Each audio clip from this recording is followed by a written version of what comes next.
Joyce has signed a co-promotional deal with Frank Warren. He will retain Ringstar as the other side of his promotional situation, and they'll take care of promoting him in the United States. Ringstar is headed up by Richard Schaefer. But in the UK, it will be Frank Warren, and Joyce will be fighting on BT.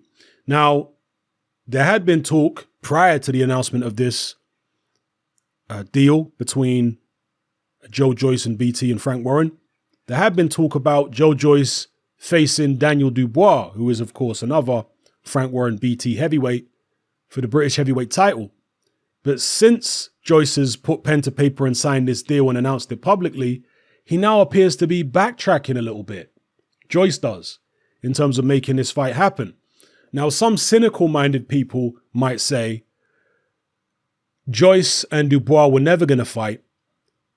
It was just Frank Warren encouraging them to put the story out as a way of, publicizing Dubois and publicizing his heavyweight stable. But he never really had any intention of putting these guys in the ring together anytime soon. But I don't know what the case is. At the end of the day, Joyce does have a promotional team, a managerial team, and what his management want may sometimes conflict with what his promoter wants or what his broadcaster wants. So who knows what the truth is? But I'm going to quote Joyce directly here with regards to the potential fight with Daniel Dubois. He says, he is still very young, and I thought mentally he's not quite there yet. It's obviously an interesting fight, and everyone thinks I'm going to fight him next.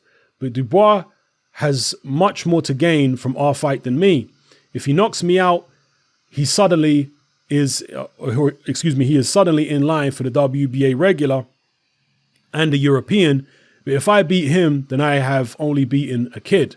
It's more of a risk for me. I want to move up and forward. The British is always an option, but it is possible that I miss it out.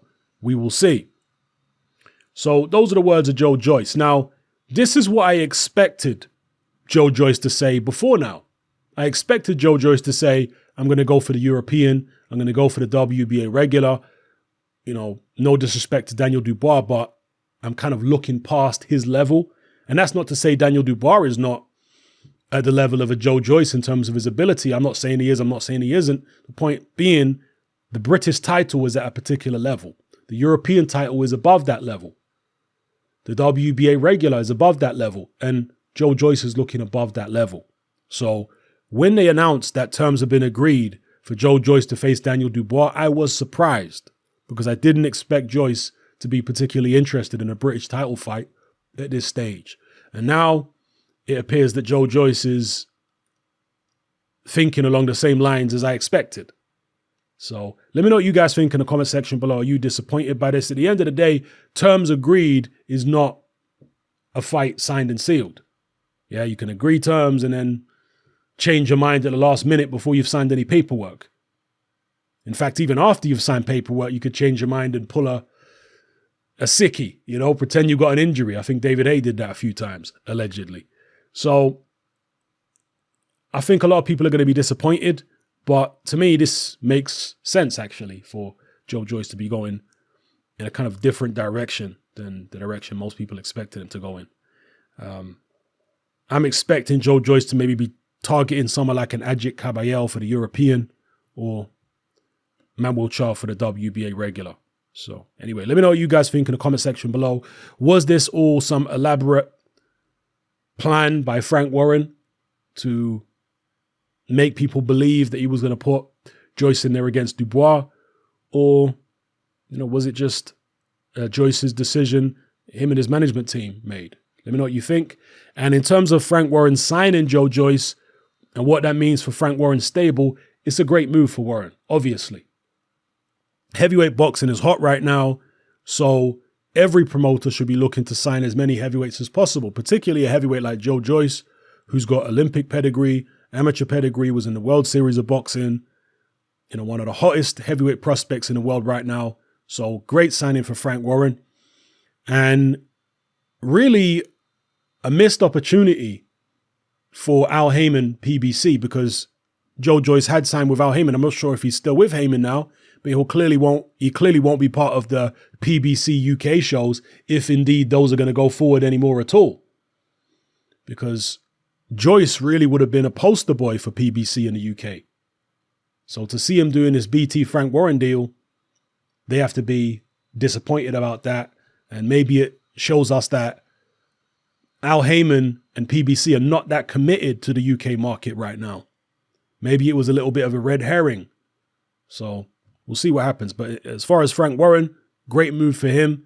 This is, strengthening up his stable. He's got Gorman, he's got Dubois, he's got Joyce, he's got Tyson Fury.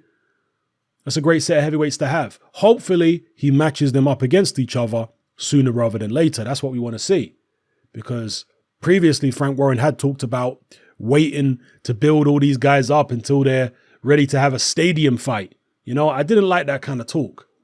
At the end of the day, if you look at what Eddie Hearn did with Anthony Joshua, he matched him against Dillian Whyte early on in his career for a British title. We got AJ in a barn burner of a fight early. We didn't have to wait until AJ was a world champion before we saw him in a good fight. And that helped AJ, and it also helped Dillian Whyte, So same situation here. If Frank Warren was to put Joe Joyce in there against Daniel Dubois, as long as both guys fight hard and give a good account of themselves, the loser isn't necessarily, back to the bottom of the scrap heap. He may still do very well. I mean, if it turns out to be a classic fight for the British title, both fighters are going to gain fans, regardless who wins and loses. So I hope that Warren matches these guys up against each other sooner rather than later. But let me know what you guys think in the comment section below about this whole situation. It's happening, I'm out. Join me on Patreon.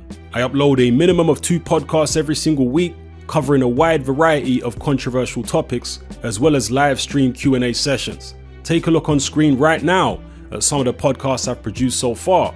For just $3 a month, the equivalent of about £2 a month, you get access to all my new podcasts and my entire back catalogue of past podcasts, including my popular Confessions of a Nightclub Bouncer series. You can listen on your computer or on your smartphone or tablet by downloading the Patreon app from the Google Play Store or the App Store for free. The Patreon app also allows you to download each podcast in MP3. For less than the price of a cup of coffee, you get access to dozens of hours of exclusive content. It's easy to sign up, there's no contract, and you can cancel at any time. So come and join our community of free and critical thinkers by signing up with me here on Patreon today.